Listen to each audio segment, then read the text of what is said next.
സുപ്രധാന വാർത്ത. വയനാട് മുണ്ടക്കൈ ചൂരൽമല ഉരുൾപൊട്ടൽ ദുരന്തത്തിൽ കാണാതായവരെ മരിച്ചതായി കണക്കാക്കും. നടപടിക്രമങ്ങൾ പൂർത്തിയാക്കാൻ സർക്കാർ സമിതികൾ രൂപീകരിച്ചു. പ്രാദേശിക സമിതി ആദ്യം റിപ്പോർട്ട് തയ്യാറാക്കും. വിവരങ്ങളുമായി സൂര്യഗായത്രി ചേരുന്നു. സൂര്യ, നിർണായക തീരുമാനം എന്ന് തന്നെ പറയേണ്ടിയിരിക്കുന്നു. കാരണം കാണാതായവർ അത്തരത്തിൽ തന്നെ തുടരുകയാണെങ്കിൽ അവരുടെ കുടുംബത്തിന് ലഭിക്കേണ്ട ആനുകൂല്യങ്ങൾക്കൊക്കെ ഒരു തടസ്സമുണ്ടാവും.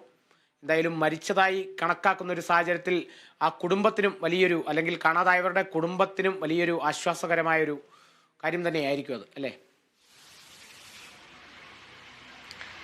തീർച്ചയായിട്ടും കാളിദാസ്, ഈ വയനാട് പുനരധിവാസവുമായി ബന്ധപ്പെട്ടുള്ള നടപടികൾ അത് എത്രയും വേഗം നടപ്പിലാക്കുന്നതിന് വേണ്ടിയുള്ള ശ്രമത്തിലാണ് സർക്കാർ. അതിൽ ആശങ്ക ഉണർത്തുന്ന ഒരു കാര്യമാണ് ഈ കാണാതായവരെ കണ്ടെത്തുക എന്നുള്ളത്. ആ കുടുംബക്കാർ ഇപ്പോഴും ഈ കാണാതായവരെ സംബന്ധിച്ച് ആശങ്ക അത് സർക്കാരിനെ അറിയിക്കുന്നുണ്ട്. ഇനി അവർക്ക് വേണ്ടിയുള്ള ഒരു തെരച്ചിൽ ഉണ്ടാകുമോ എന്നൊക്കെയുള്ള ആശങ്കകൾ അറിയിക്കുന്നുണ്ട്. മരിച്ചവരെ സംബന്ധിച്ചിടത്തോളം മരിച്ചവർക്കുള്ള ധനസഹായം നൽകുന്നതിന് വേണ്ടിയുള്ള നടപടികളുമായിട്ട് സർക്കാർ മുന്നോട്ട് പോവുകയാണ്. അപ്പോഴും കാണാതായവരെ കുറിച്ചോ അല്ലെങ്കിൽ അവരുടെ കുടുംബത്തിനോ എന്ത് സഹായമാണ് നൽകുന്നത്, അല്ലെങ്കിൽ അവരെ എത്തരത്തിലാണ് ഈ പട്ടികയിൽ ഉൾപ്പെടുത്തുന്നത് എന്നതടക്കമുള്ള കാര്യങ്ങളിൽ ഒരു സംശയമുണ്ടായിരുന്നു. അതിലാണ് ഇപ്പോൾ ഒരു പ്രശ്ന പരിഹാരം എന്നോണം ഒരു നിർദ്ദേശം സർക്കാർ മുന്നോട്ട് വെച്ചിരിക്കുന്നത്. കാണാതായവരെ മരിച്ചവരായിട്ട് കണക്കാക്കി കുടുംബങ്ങൾക്ക് ധനസഹായം നൽകാനുള്ള ഒരു തീരുമാനമാണ് സർക്കാർ ഇപ്പോൾ ഏറ്റെടുത്തിരിക്കുന്നത്. അതിൽ ഈ കുടുംബങ്ങളുടെ കയ്യിൽ നിന്നും കാണാതായവരെ സംബന്ധിച്ചുള്ള വിവരം ശേഖരിക്കും. ഒരു പ്രാദേശിക സമിതിയാണ് അത്തരത്തിൽ വിവരം ശേഖരിക്കുന്നത്. അതിനുശേഷം ഈ പരാതികൾ ഉൾപ്പെടെ ശേഖരിച്ച് എത്ര പേരാണ് കാണാതായിട്ടുള്ളത്, അവരെ മരിച്ചവരുടെ പട്ടികയിൽ ഉൾപ്പെടുത്തി അവരുടെ കുടുംബങ്ങൾക്ക് ധനസഹായം നൽകാനുള്ള തീരുമാനമാണ് ഇപ്പോൾ സർക്കാർ എടുത്തിരിക്കുന്നത്. ഈ പ്രാദേശിക സമിതിയിൽ ഉണ്ടാവുക village officer, panchayat secretary, police സ്റ്റേഷനിലെ SHOമാർ ഇവരടങ്ങുന്ന സമിതിയാണ് പ്രാദേശിക സമിതിയിലുള്ളത്. തുടർന്ന് ഇവർ തയ്യാറാക്കുന്ന ആ ഒരു പട്ടിക അത് ദുരന്ത നിവാരണ അതോറിറ്റിക്ക് കൈമാറും. ദുരന്ത നിവാരണ അതോറിറ്റി പരിശോധിച്ച ശേഷമായിരിക്കും അത് സംസ്ഥാന സമിതിക്ക് കൈമാറുക എന്നുള്ളതാണ് ഇപ്പോൾ എടുത്തിരിക്കുന്ന തീരുമാനം. ആഭ്യന്തര വകുപ്പ് അഡീഷണൽ ചീഫ് സെക്രട്ടറി, റവന്യൂ തദ്ദേശ ഭരണ പ്രിൻസിപ്പൽ സെക്രട്ടറി ഇവരടങ്ങുന്നതാണ് ഈ സംസ്ഥാന സമിതി എന്ന് പറയുന്നത്. അതിനുശേഷം സംസ്ഥാന സമിതി ഇത് വിശദമായി പരിശോധിച്ചതിന് ശേഷമാകും ഈ പട്ടിക സർക്കാരിലേക്ക് കൈമാറുന്നത്.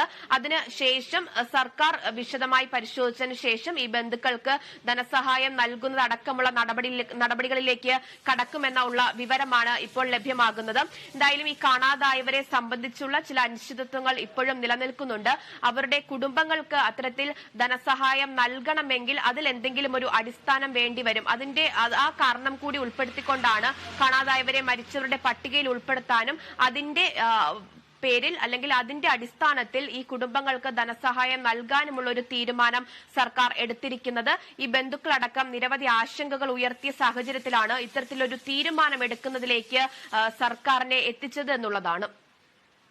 തീർച്ചയായും സൂര്യ, എന്തായാലും ഈ ഒരു നടപടിക്രമങ്ങൾ പൂർത്തിയാകുന്നതിനോടൊപ്പം തന്നെ എന്തായാലും പുനരധിവാസവും ദ്രുതഗതിയിലാകും എന്ന് തന്നെ നമുക്ക് പ്രതീക്ഷിക്കാം, അല്ലേ? തീർച്ചയായിട്ടും പുനരധിവാസവുമായി ബന്ധപ്പെട്ടുള്ള പ്ലാൻ ഒക്കെ തന്നെ തയ്യാറാക്കുന്നതൊക്കെ തന്നെ നേരത്തെ കഴിഞ്ഞതാണ്. ആ നടപടിക്രമങ്ങളൊക്കെ കഴിയുകയും അതിന് കരാറുകാരെ അത് ഏൽപ്പിക്കുകയും അത് കരാറുകാർ തന്നെ നേരിട്ട് വയനാട്ടിൽ ചെന്ന് പ്രദേശങ്ങൾ സന്ദർശിക്കുകയും അതിന്റെ പ്രാരംഭഘട്ടങ്ങൾ തുടങ്ങി വെക്കുകയും ഒക്കെ ചെയ്തിട്ടുണ്ടായിരുന്നതാണ്.